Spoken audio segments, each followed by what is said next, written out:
खाना अजमेर का सूबेदार था। जब वो शेरपुर पहुंचा तब इसका पता कुंवर अमर सिंह को चला, जो महाराणा प्रताप के पुत्र थे। अमर सिंह ने शेरपुर छावनी पर अचानक आक्रमण कर दिया। उस आक्रमण में मुगल सेना में भगदड़ मच गई। मुगल सेना को अपनी छावनियों को छोड़कर भागना पड़ा। छावनियों के अंदर से लूटा हुआ माल व अब्दुल रहीम खान खाना, जिसकी बेगम आनी खान को बंदी बनाकर महाराणा प्रताप के सामने पेश किया गया। तब अमर सिंह पर महाराणा प्रताप क्रोधित हुए और कहा, जहां से इस नारी को बंदी बनाकर लाए हो, इसे पुनः ससम्मान लौटा कर आओ। महाराणा प्रताप ने कहा, हमें नारी से कोई दुश्मनी नहीं है, हमें तो देश विद्रोहियों से दुश्मनी है, जिन्होंने चारों तरफ आतंक फैलाया है। महाराणा प्रताप के आदेश का पालन करते हुए कुंवर अमर सिंह ने उस मुगल नारी को ससम्मान छावनी तक पहुंचाया। इस प्रकार महाराणा प्रताप ने अपने क्षत्रिय राजपूत धर्म का पालन किया और पराई स्त्रियों को माँ, बेटी और बहन का दर्जा दिया। ये है महाराणा प्रताप का चरित्र और नैतिक उदारता का परिचय। ये देखते हुए सभी अतिथि आगे की तरफ। अब लोगों ने चित्तौड़गढ़ का दृश्य देखा। उसी किले के अंदर की ये घटना है। मेवाड़ की एक ऐसी मां थी जिसने अपने पुत्र का बलिदान देकर राजवंश की रक्षा की थी। उस मां का नाम पन्नाधाय था। पन्नाधाय जाति से गुर्जर थी। वो एक राजकुमार की धाई मां थी। दूसरी तरफ हाथ में तलवार लिए खड़ा ये बनवीर सिंह एक दासी पुत्र है। ये कुंवर उदय सिंह की हत्या करके मेवाड़ की राजगद्दी प्राप्त करना चाहता था। एक रात्रि बनवीर सिंह को मौका मिला। वो राजकुमार उदय सिंह के बड़े भाई विक्रमादित्य सिंह की हत्या करके राजमहल की तरफ आगे बढ़ा। इसकी सूचना पन्नाधाय को लग गई। कुछ समय तक पन्नाधाय चिंतित हुई। तभी पन्नाधाय ने अपने पुत्र चंदन को राजसी कपड़े पहनाकर पलंग पर सुला दिया और उदय सिंह को एक टोकरी के अंदर छिपाकर पत्तों से ढक के महल के बाहर निकालकर गुप्त रास्ते से कुंभलगढ़ भेज दिया। बनवीर सिंह जब तलवार लेकर राजकक्ष में आया तो उसने पन्नाधाय से कड़क आवाज में उदय सिंह के लिए पूछा, तो पन्नाधाय ने चंदन की तरफ इशारा किया। बनवीर ने चंदन को उदय सिंह समझकर चंदन की हत्या कर दी और ये समझने लगा कि मैंने राजकुंवर उदय सिंह को मार दिया। वही राजकुंवर बड़े होकर राजा बने और अपने नाम का उदयपुर नगर बसाया, जो यहाँ से 40 किलोमीटर दूर है। और उन्हीं के पुत्र महाराणा प्रताप हुए, जिन्होंने हल्दी घाटी का युद्ध लड़ा और आज हम लोग उनका इतिहास यहाँ पर देख रहे हैं। ये देखते हुए सभी अतिथि आगे की तरफ।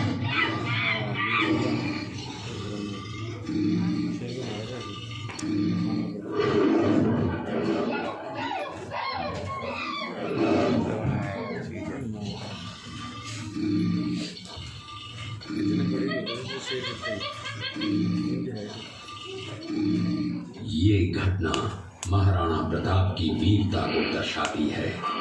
एक समय नरभक्षी बाघ का आतंक छाया हुआ था। महाराणा प्रताप ने उस बाघ का शिकार कर उस बाघ को मार डाला। ये घटना महाराणा प्रताप की वीरता की प्रतीक है। कृपया अब आप सब पीछे की तरफ।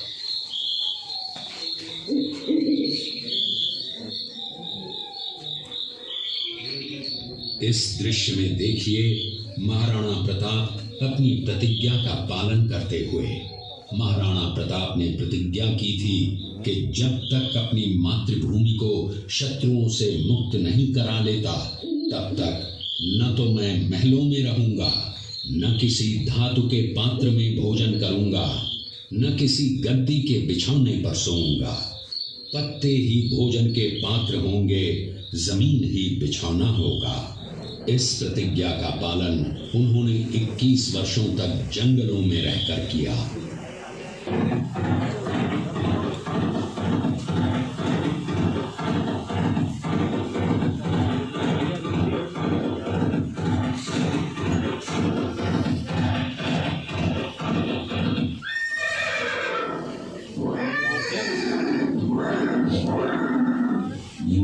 दृश्य महाराणा प्रताप और सुविख्यात स्वामी भक्त घोड़े चेतक के अंतिम मिलन का है।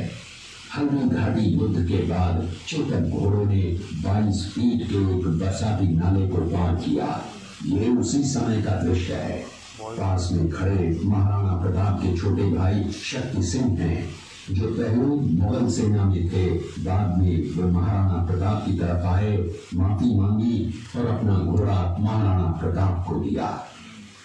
ये देखते हुए सभी अतिथि आगे की आगे दिखाया गुफा के अंदर गुप्त मीटिंग करते हुए वहाँ का प्रताप उनके साथ बारे में कोई भी बातचीत वैसे गुफाओं में करो।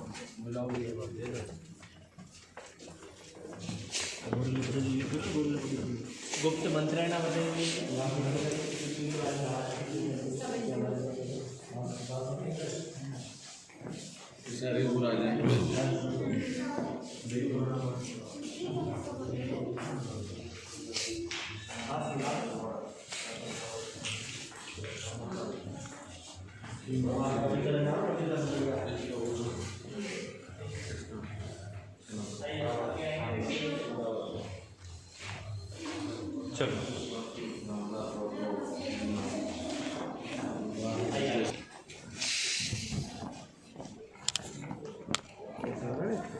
अब सर ये गुलाब जल बनाने का प्लांट बता रखा है। हमारे यहाँ हल्दी घाटी के क्षेत्र में गुलाब यहाँ का फेमस है, यहाँ खेती होती है और एक महीना केवल गुलाब के फूल आते हैं, वो मार्च महीने में, चैत्र महीने में, जिसका गुलकंद गुलाब जल शरबत वगैरह यहीं बनाते हैं। इसमें 10,000 गुलाब के फूल 25 लीटर पानी डालते हैं, उसको गर्म करते हैं, उसकी भाप को नली द्वारा पीछे बर्तन में ठंडा करते हैं। जो गुलाब जल आँखों में, मिठाई में, पूजा वगैरह में यूज़ होता है। और इसके अलावा गुलकंद, गुलाब का शरबत, इत्र, एक शुगर की बीमारी के लिए जामुन अर्क, ये 5-6 आइटम ओरिजिनल यही बनता है। म्यूजियम का शॉप है, ये आपको सैंपल दिखाएंगे, आप टेस्ट कर सकते हो, अच्छा लगे तो लेना, बाकी तो घूम फिर के देखना।